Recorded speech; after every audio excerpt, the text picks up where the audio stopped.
주 예수를 믿어라. 그리하면 너와 네 집이 구원을 받으리라.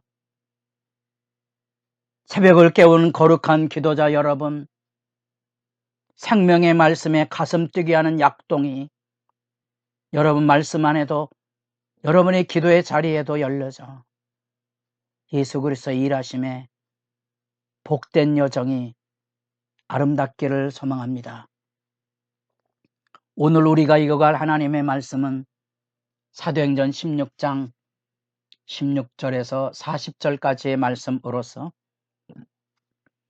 바울의 2차 선교여행, 소아시아에서 유럽으로 건너가 그리스 지방의 첫성 빌립보의 선교 사역의 위대한 역사를 우리가 지금 읽어보게 됩니다. 이 바울 선교 여행에 잊을 수 없는 이 빌립보 교회, 그 장면에서 우리는 하나님의 일하심을 만나보게 되는 겁니다. 하나님께서 예수님을 통하여 엠마오로 내려가는 제자들의 마음을 열었던 것처럼, 베드로에게 이방 선교여행에 고넬료를 만나게 했던 것처럼 바울에게는 이 빌립보에서 루디아를 만나게 해주십니다. 주께서 그 마음을 열어 바울의 말을 따르게 하신지라. 그 가정이 다 세례받고 구원 얻을 뿐 아니라 그 집에 강권하에 머물게 하므로 빌립보 교회에 디딤돌을 놓게 됩니다. 그리고 우리 6절에서 시작이 되었던 성령과 기도의 강조점 16절, 우리가 기도하는 곳에 가다가 점치는 귀신 들린 여종,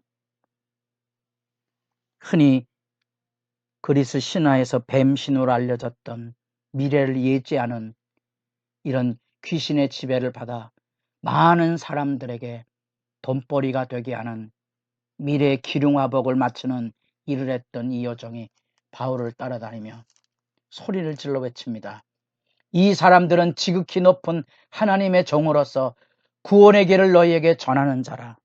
마치 예수님을 알아봤던 귀신들의 역사, 귀신 들려 매인받은 영혼들이 예수를 알아보고 소리를 외쳤던 것처럼 이제 이 여종이 바울을 알아보고 이 구원의 역사에 대한 외침을 들려줍니다. 아주 낯선 이방 도시에 들어간 바울에게 그 도성에 큰 돈벌이 수단이 되고 있는 이 점치는 여종의 회방 사역에 대하여 단번에 그를 고침으로써 혼란을 일으킬 상황들을 기억했을 거고, 또한 하나님의 능력은 내가 원하는 대로 언제든지 내 입장에서 이루어지는 게 아니고 하나님의 주권적인 능력으로 이루어지는 것이기 때문에 바울이 심히 괴로워할 수밖에 없었던 거죠. 충분한 묵상이 필요한 부분입니다. 우리는 하나님의 능력이 임하면 단번에 마치 그 능력이 요술방망이처럼 권능을 행하는 것으로 착각합니다만 그렇지 않습니다. 성경을 이 분별에 읽으면 그런 장면을 보게 되고, 능력의 역사는 자기가 성찰해 보면 압니다. 능력은 내게 있는 게 아니고 주님의 필요를 따라 나를 통하여 말씀하시고 이루시는 것뿐이지요.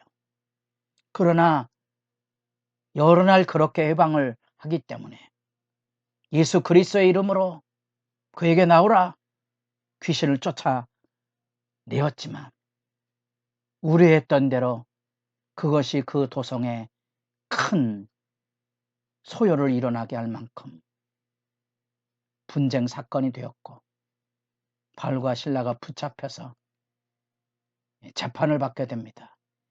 이 사람들이 유대인인데 로마 사람인 우리가 받지 못할 풍속을 전한다.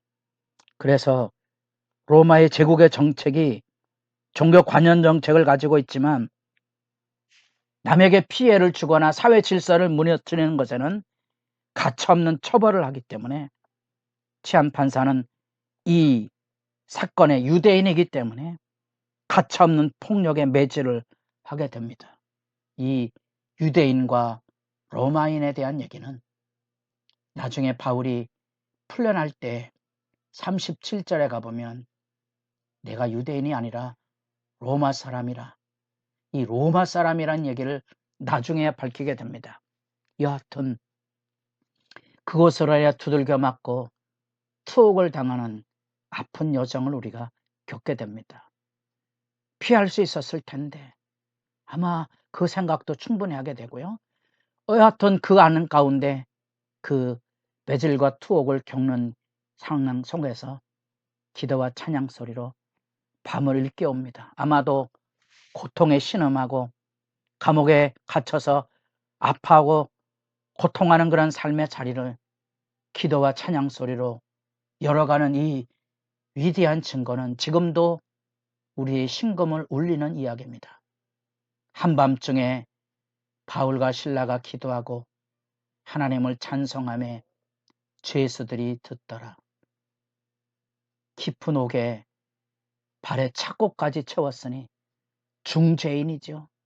이 착고를 차는 것은 뼈마디가 으스러질 만큼의 고통을 가져다 오도록 소의 멍에를 매는 것과 같은 고통을 죄인에게 가하는 일종의 고문도구와 같은 것이죠.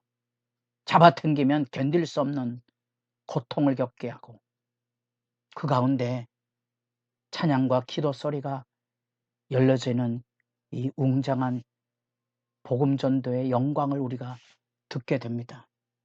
갑자기 큰 지진이나 옥토가 움직이고 단지 지진뿐 아니라 이 창고가 다 풀려진 거지요. 그것을 지키던 간수는 죄수들이 도망한 줄 알고 자결하려고 하죠. 왜냐하면 그 당대에 간수는 죄수들을 지켜야 할 책임이 있고 만약에 죄수가 도망가면 대가로 처형을 당하게 돼 있습니다. 우리가 헤롯 왕의 12장에 베드로를 지키는 이 간수를 죽이라고 명령했던 것처럼 그 당대의 상황은 그러한 상황이기에 자결하라고 했을 때 바울이 말리고 내가 어떻게 하여야 구원을 받으리까? 구원의 길을 묻는 간수에게 예수 복음이 증거됩니다. 그 유명한 주 예수를 믿으라. 그리하면 너와 내 집이 구원을 받으리라. 영광의 메시지입니다. 이 구원의 메시지를 통하여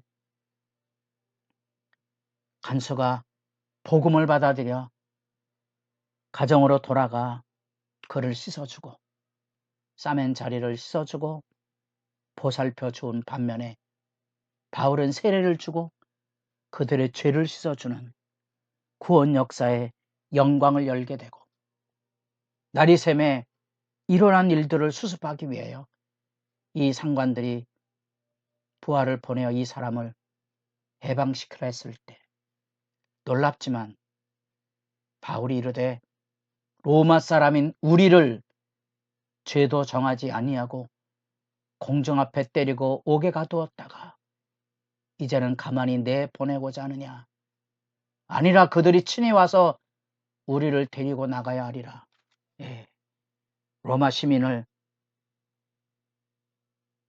정당한 재판도 없이 매질하고 옥에 가뒀던 이 사건은 로마 황제가 주어진 로마 시민 권리를 침해한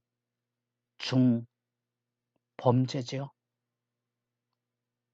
그 상관 치안 재판관이 두려워 떨어서 바울에게 찾아와 그의 추록을 예를 갖춰서 내보냅니다. 40절 드디어 빌립보 사역이 그렇게 매듭이 지는데 두 사람이 옥에서 나와 루디아의 집에 들어가서 형제들을 만나보고 위로하고 가니라. 우리는 이 영적 어둠의 세력과 그 귀신을 쫓아내는 하늘의 권세의 능력을 우리가 함께 지켜보게 됩니다. 거룩한 전쟁입니다. 믿음의 선한 싸움이 있음을 잊지 마시고 개인적으로든지 교회로든지 복음 증거와 전파가 이루어지는 곳에 하늘의 권세가 있음을 내다보며 기도하시고 그 복음의 능력과 더불어 우리는 고난도 함께 받는다는 사실, 예기치 않는 시련과 투옥이 있음에도 불구하고 그 옥의 신음소리와 아우성이 아닌 마치 샘이 흘러넘치는 것처럼 그치지 않는 기도와 찬양 소리가 온 오간을 울려 그것이 하나님의 위대한 구출의 역사로서 지진이 일어나고 착고에 맨 자들이 다 풀려 자유를 얻게 하는 영광의 역사를 열게 되고 그로 인하여 간수가 마음이 열려져 예수 복음을 받아들이고 간수는 상처난 바울의 몸을 싸매어 회복을 이루고 바울과 신나는 이 찢겨진 간수의 가정에 복음을 전함으로 죄가 씻겨져 구원의 역사가 이루어지도록 이루어가는 구원의 열매의 아름다움, 그리고 우리가 생각지 못하였지만 아마도 로마 시민이라고 밝혔다면 이 빌립보 도성의 많은 유력자들이 여러 가지 상황 보고 때문에 복음 전도가 지연되고 투옥 사건이 길어질까봐 매를 자처하여 맞아떴지만 자유를 만났을 때 로마 시민을 밝힘으로써 재판관이 대번에 달려와서 잘못을 시인하고 당당하게 나갈 수 있도록 길을 열어주는 이런 장면은 믿음의 사람들이 걸어가야 될 정도가 무엇인지를 밝혀주고 있습니다. 믿음에 당당하십니까? 여러분의 기도가 깊어지기를 바랍니다.